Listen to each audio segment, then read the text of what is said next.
Selamat siang, perkenalkan kami dari tim Spreadfest. Pada kesempatan kali ini, kami akan mempresentasikan final project kami, di mana kami membuat sebuah aplikasi bernama Spreadfest yang dapat mentransformasi sebuah Google Spreadsheet menjadi JSON API.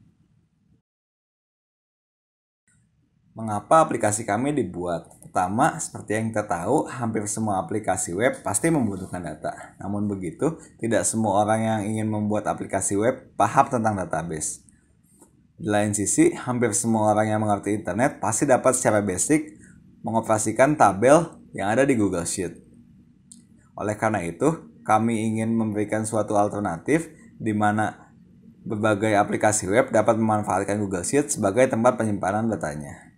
Yang kedua, proses integrasi antara suatu aplikasi web dengan Google API dapat dikatakan cukup kompleks. Aplikasi kami dapat menjembatani proses yang kompleks tersebut untuk mengakses Google Sheet API secara programatik melalui HTTP request dalam bentuk JSON API. Sebelum lanjut untuk aplikasinya, kita masuk ke perkenalan terlebih dahulu. Halo, nama saya Valendrik Waleleng. Background saya adalah teologi, dan pada proyek kali ini saya berperan sebagai front-end developer yang bertugas pada tampilan konten dan UI. Perkenalkan, nama saya Tesar Nadif. Background saya adalah desainer interior. Di sini saya berperan sebagai front-end developer yang berfokus kepada wiring dan juga layouting.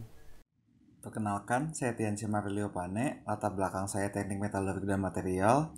Peran saya di back-end dan front-end untuk integrasi ke Google API.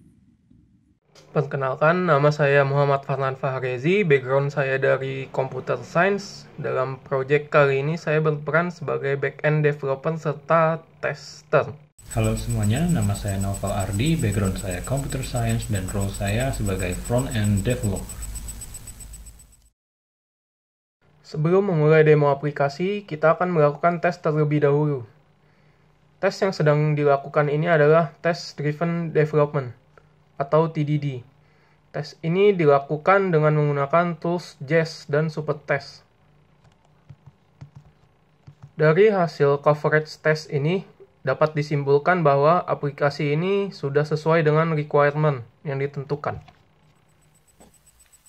Oke, setelah kita login, kita langsung masuk ke halaman Create New Spreadfast API. Di halaman ini kita bisa melakukan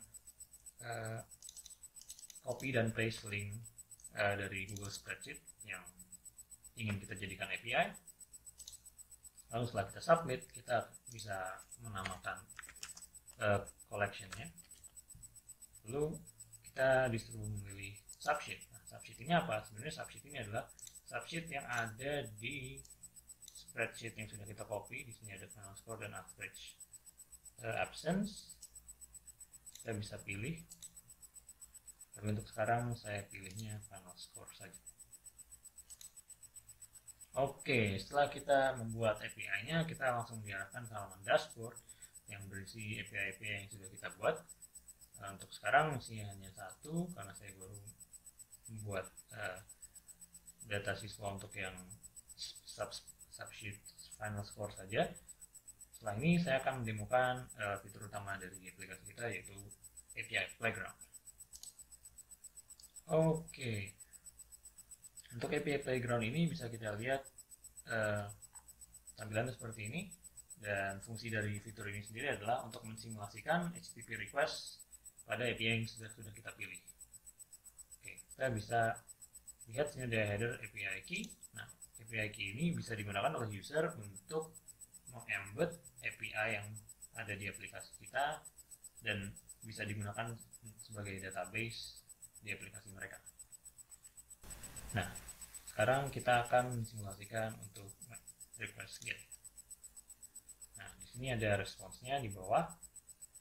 Nah, bisa dilihat isi dari responsnya ini sama dengan yang ada di spreadsheet kita. Nah, sekarang kita bisa juga melakukan get by ID, dan juga kita bisa melakukan menggunakan query parameters,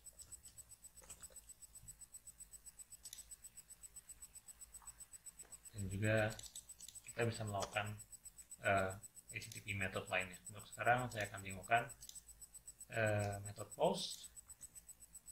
Untuk melakukan method post ini kita butuh text area JSON payload ini untuk menambahkan data baru. Lalu kita contoh, saya akan menambahkan data siswa namanya Aldo, kita tembak, dan kita akan mendapatkan respon jika sukses, post request sukses, dan kita bisa lihat di sebelah kanan di spreadsheet-nya aplikasi kita dapat manipulasi ke Google Spreadsheet yang sudah kita jadikan API. Dan kita juga bisa mengubah, dan kita juga bisa melihat datanya di responsnya sudah ada. Kita juga bisa melakukan update terhadap data tersebut dengan method put. Misal saya mau ganti nama jadi Alda, saya 90 dan grade A. Lalu kita akan send, lalu kita mendapatkan respon put request sukses, dan kita bisa lihat di sebelah kanan datanya sudah berubah yang ada di Google Spreadsheet. Lalu kita juga bisa melakukan operasi delete.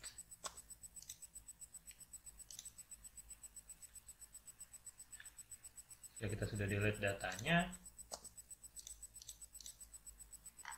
datanya langsung dapat berubah di bagian Google Spreadsheet. Selanjutnya, saya akan menjelaskan tentang API dokumentasi dari aplikasi kami. Tujuan utama dari halaman ini yaitu untuk memudahkan user pada penggunaan endpoint dan juga metode yang ada pada aplikasi kami. Di halaman ini, terdapat dua sisi informasi. Di sisi kiri, user dapat melihat status code dan juga informasi endpoint. Di sisi kanan, adalah contoh-contoh respons yang akan user dapat pada HIT API. Berikut adalah bagaimana cara aplikasi ini bekerja. Pertama-tama, user harus login dengan menggunakan Google Login. Setelah itu, user harus memasukkan URL dari spreadsheet yang ingin dijadikan REST API. URL tersebut akan dikirimkan ke server. Untuk server, hit ke Google untuk mendapatkan subsheet apa saja yang terdapat di spreadsheet tersebut. List dari subsheet tersebut akan dikirimkan kembali ke user dan akan dipilih user. Setelah itu, server akan menyimpan subsheet tersebut beserta URL-nya ke dalam database dan akan mengembalikan URL dari REST API serta API key-nya yang akan digunakan saat hit REST API tersebut.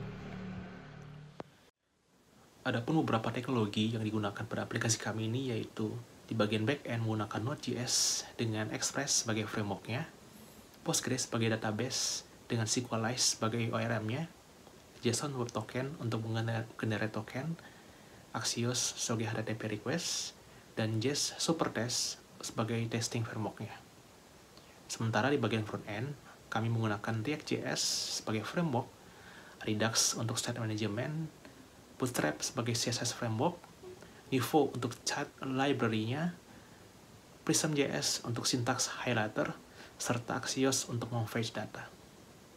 Kami juga menggunakan Google API atau Google Spread API sebagai third-party API, dan untuk deploy, kami menggunakan AWS EC2 di bagian server dan Firebase di bagian kliennya. Demikian presentasi yang dapat kami sampaikan. Kurang lebihnya mohon maaf. Selamat siang dan terima kasih.